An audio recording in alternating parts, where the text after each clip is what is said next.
بسم اللہ الرحمن الرحیم۔ السلام علیکم۔ بچہ کہاں ہے؟ رات کے اندھیرے میں ایک بھاری اجنبی آواز نے مجھے وہیں جما دیا۔ میں ہسپتال سے تھکی ہاری لوٹی تھی۔ راحم کے ٹیسٹ کی رپورٹیں میرے ہاتھ میں تھی۔ کون ہو تم؟ کیا مطلب؟ میں نے کانپتے ہوئے پوچھا۔ ایک سایہ گلی کے کونے سے نکلا۔ اس نے کالا کوٹ پہنا تھا اور اس کا چہرہ ٹوپی کے سائے میں چھپا تھا۔ وہی بچہ جسے تم یتیم خانے سے لائے ہو، وہ ہمارا ہے۔ تم پاگل ہو گئے ہو؟ وہ میرا بیٹا ہے۔ میرا دل خوف سے دھڑکنے لگا۔ وہ شخص میری طرف بڑھا۔ اس کی آنکھوں میں سرد مہری تھی۔ وہ بچہ شاہد کی موت کا وارنٹ ہے اور تم اس کی ماں بن کر اپنی موت کو دعوت دے رہی ہو۔ اگر تم نے اسے ہمارے حوالے نہیں کیا تو ہم اسے تم سے چھین لیں گے، اور اس بار گواہی کے لیے کوئی زندہ نہیں بچے گا۔ اس کی آخری بات میرے آستان خطا کرنے کے لیے کافی تھی۔ شاہد؟ وہ کس شاہد کی بات کر رہا تھا؟ یہ اجنبی کون تھا اور میرے بیٹے راحم سے اس کا کیا تعلق تھا؟ یہ جاننے کے لیے آپ کو میری زندگی کے ان اوراق کو پڑھنا ہوگا جو آنسوؤں سے لکھے گئے ہیں۔ میرا نام سائرہ ہے۔ میرے ابا بچپن میں ہی وفات پا گئے تھے۔ ہم 2 بہن بھائی تھے، میں اور مجھ سے چھوٹا فہیم۔ دونوں کو ہی میری اماں نے خود پال پوس کر بڑا کیا تھا۔ ابا کا چھوٹا سا گھر ہی ہمارا کل مسکن تھا۔ اماں لوگوں کے گھروں میں کام کرتی اور رات کو سلائی کڑھائی کرتی تھی۔ ان کی بس ایک ہی خواہش تھی کہ ہم دونوں بہن بھائی پڑھ لکھ جائیں۔ انہوں نے اپنی زندگی ہمارے لیے وقف کر دی تھی۔ میں اپنے بھائی سے بڑی تھی۔ فہیم ابھی کالج میں ہی تھا جب اماں کو میری شادی کی فکر ہونے لگی۔ اماں نے کئی لوگوں سے میرے رشتے کے بارے میں کہہ رکھا تھا۔ اماں چاہتی تھیں کہ میری شادی کسی اچھے اور کھاتے پیتے گھرانے میں ہو۔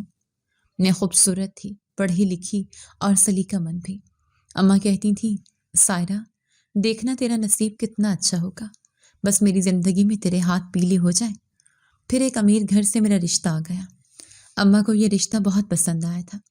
لڑکے کا نام اویس تھا۔ وہ کسی ملٹی نیشنل کمپنی میں اچھی پوسٹ پر تھا۔ ان کا اپنا بڑا سا گھر تھا۔ اماں نے فوراً سے ہاں بول دی۔ میری شادی اویس نامی شخص سے ہو گئی۔ شادی کے بعد میں ایک نئی دنیا میں آ گئی تھی۔ اویس واقعی محبت اور کیئر کرنے والا شوہر ثابت ہوا تھا۔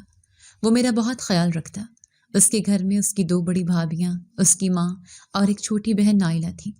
اویس کی دونوں بھابیاں رابعہ اور کلثوم مجھے ذرا پسند نہیں کرتی تھی، شاید اس لیے کہ میں اویس کی بیوی تھی اور وہ دونوں سے زیادہ پڑھی لکھی اور خوبصورت تھی۔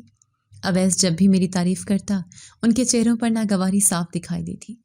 دیکھو تو کلثوم، رابعہ بھابی نے ایک دن کچن میں کہا، جب سے یہ نئی نویلی آئی ہے اویس تو جیسے ہمارا بھائی رہا ہی نہیں، بس بیوی کا غلام بن گیا ہے۔ میں نے سن لیا مگر چپ رہی۔ اویس مجھے تسلی دیتا کہ سب کچھ آہستہ آہستہ ٹھیک ہو جائے گا۔ سائرہ، تم ان کی باتوں پر دھیان مت دو، وہ بس تھوڑی پرانی سوچ کی ہیں۔ میرے لیے تم ماہم ہو۔ میں صبر شکر کرنے کی عادی تھی۔ کچھ نہ ملنے کی صورت میں بھی صبر شکر کر کے اپنی زندگی گزارنے لگی۔ ہمارا جوائنٹ فیملی سسٹم تھا۔ شوہر جتنا کماتا لا کر اپنی ماں کو دے دیتا، کیونکہ گھر کا سارا نظام ان کی ماں کے ہاتھ میں تھا۔ میری ساس ایک سخت گیر خاتون تھی۔ مجھے کپڑے، جوتے یا اپنے کسی ضرورت کے لیے بھی کوئی پیسہ نہ ملتا تھا۔ اگر کبھی ضرورت پڑتی تو مجھے ان سے مانگنا پڑتا۔ امی جی، مجھے اپنے لیے کچھ چیزیں لینی تھی۔ میں نے ایک دن ڈرتے ڈرتے کہا، پیسے کیا درخت پر لگتے ہیں؟ انہوں نے ترنت جواب دیا، اویس کی تنخواہ گھر کا خرچ چلانے کے لیے ہوتی ہے، تمہارے فضول شوق پورے کرنے کے لیے نہیں۔ میں پھر بھی خوش تھی کیونکہ اویس مجھ سے محبت کرتا تھا۔ میں پڑھی لکھی تھی۔ میں نے گھر میں بچوں کو ٹیوشن پڑھانا شروع کر دی تاکہ اپنے چھوٹے چھوٹے اخراجات پورے کر سکوں۔ اس بات پر بھی میری بھابھیوں نے تانے دیے کہ دیکھو کتنی لالچی ہے، آتے ہی کمانے بیٹھ گئی۔ لیکن میں نے کبھی بھی نہ ساس سے شکوہ کیا اور نہ ہی شوہر سے۔ میرا شوہر مجھے اچھی نظر سے دیکھتا تھا، محبت کرتا تھا، میرے لیے یہی کافی تھا۔ پہلے سال میری جٹھانیوں اور دیورانیوں نے صرف اشاروں کنائیوں میں بات کی، لیکن جیسے ہی دوسرا سال شروع ہوا ان کے تبصرے زہریلے ہونے لگے۔ سائرہ، رابعہ بھابی نے ایک دن صحن میں بیٹھے ہوئے اونچی آواز میں کہا، اویس سے کہو تمہیں کسی اچھے حکیم کو ہی دکھا دے، ڈاکٹروں سے تو کچھ نہیں ہوا تو شاید دیسی دوائی ہی راس آ جائے۔ ہاں، کلثوم بھابی نے لقمہ دیا، آخر نسل بھی تو آگے بڑھانی ہے، گھر میں رونق تو بچوں سے ہی ہوتی ہے۔ میری ساس بھی وہیں بیٹھی تسبیح پڑھ رہی تھی۔ انہوں نے تسبیح روک کر کہا، صحیح کہہ رہی ہو بہو، اویس کو تو فکر ہی نہیں، جب دیکھو بیوی کے آگے پیچھے گھومتا رہتا ہے۔